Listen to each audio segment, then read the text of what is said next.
ವಿಧಾನಮಂಡಲದ ಅಧಿವೇಶನದ ಹಿನ್ನೆಲೆಯಲ್ಲಿ ನಿನ್ನೆ ಸಂಜೆ ಬಿಜೆಪಿ ರಾಜ್ಯಾಧ್ಯಕ್ಷ ಬಿವೈ ವಿಜಯೇಂದ್ರ ನೇತೃತ್ವದಲ್ಲಿ ಶಾಸಕಾಂಗ ಪಕ್ಷದ ಸಭೆ ನಡೆಯಿತು.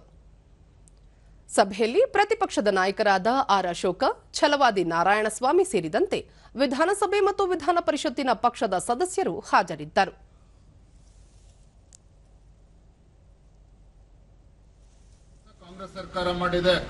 ಬಳಿಕ ಬಿವೈ ವಿಜಯೇಂದ್ರ, ಕಾಂಗ್ರೆಸ್ ಪಕ್ಷ ಅಭಿವೃದ್ಧಿ ಶೂನ್ಯ ಮತ್ತು ಅಸಮರ್ಥ ಆಡಳಿತ ನಡೆಸುತ್ತಿದೆ, ದಲಿತ ಹಿಂದುಳಿದ ವರ್ಗಗಳ ವಿರೋಧಿ ನೀತಿಯನ್ನು ಅನುಸರಿಸುತ್ತಿದ್ದು, ಇದರ ವಿರುದ್ಧ ವಿಧಾನಮಂಡಲದಲ್ಲಿ ಗಟ್ಟಿ ಧ್ವನಿ ಎತ್ತಲು ನಿರ್ಧರಿಸಲಾಗಿದೆ ಎಂದರು. ಕಾಂಗ್ರೆಸ್ ಸರ್ಕಾರ 9 ವಿಶ್ವವಿದ್ಯಾಲಯಗಳನ್ನು ಮುಚ್ಚುವ ಕೆಲಸಕ್ಕೆ ಕೈ ಹಾಕಿರುವುದು ದುರದೃಷ್ಟಕರ. ಭಾಗ್ಯಲಕ್ಷ್ಮಿ ಯೋಜನೆ ನಿಲ್ಲಿಸುವ ಮೂಲಕ ಬಡ ಕುಟುಂಬಗಳಿಗೆ ಅನ್ಯಾಯ ಮಾಡುತ್ತಿದೆ. ಉತ್ತರ ಕರ್ನಾಟಕ ಭಾಗವನ್ನು ನಿರ್ಲಕ್ಷಿಸುತ್ತಿದೆ ಎಂದು ಅವರು ದೂರಿದರು.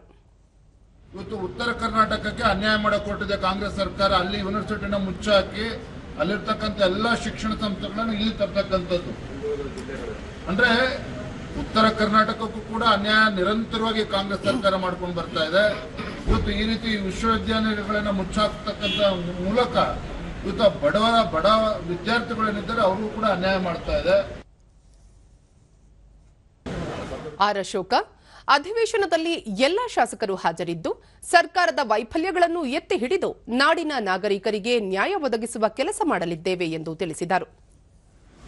ಅನುದಾನಗಳನ್ನು 2 ಬಜೆಟಲ್ಲೂ ಅನುದಾನ ಕೊಡದೆ ಮೋಸ ಮಾಡಿರೋದು ಎಲ್ಲರ ಬಗ್ಗೆ ಬಹಳ ವಿಸ್ತೃತ ಚರ್ಚೆಯಾಗಿ ಒಟ್ಟಾರೆ ಎಲ್ಲರೂ ಒಗ್ಗಟ್ಟಾಗಿ ಅಧಿವೇಶನದಲ್ಲಿ ಹಾಜರಾತಿಯನ್ನು ಜಾಸ್ತಿ ಮಾಡೋ ಮುಖಾಂತರ ಸರ್ಕಾರಕ್ಕೆ ಬಿಸಿ ಮುಟ್ಟುವಂಥ ಕೆಲಸವನ್ನು ಮಾಡಬೇಕು. ಛಲವಾದಿ ನಾರಾಯಣಸ್ವಾಮಿ, ಇದೊಂದು ವಿಫಲ ಸರ್ಕಾರವಾಗಿದ್ದು ಈ ಸರ್ಕಾರದ ಸಾಧನೆ ಶೂನ್ಯವಾಗಿದೆ. ಮೇಲ್ಮನೆಯಲ್ಲಿ ಸರ್ಕಾರವನ್ನು ಕಟ್ಟಿಹಾಕುವ ಕುರಿತು ಸಭೆಯಲ್ಲಿ ಚರ್ಚೆ ನಡೆಸಿದ್ದೇವೆ ಎಂದು ಹೇಳಿದರು.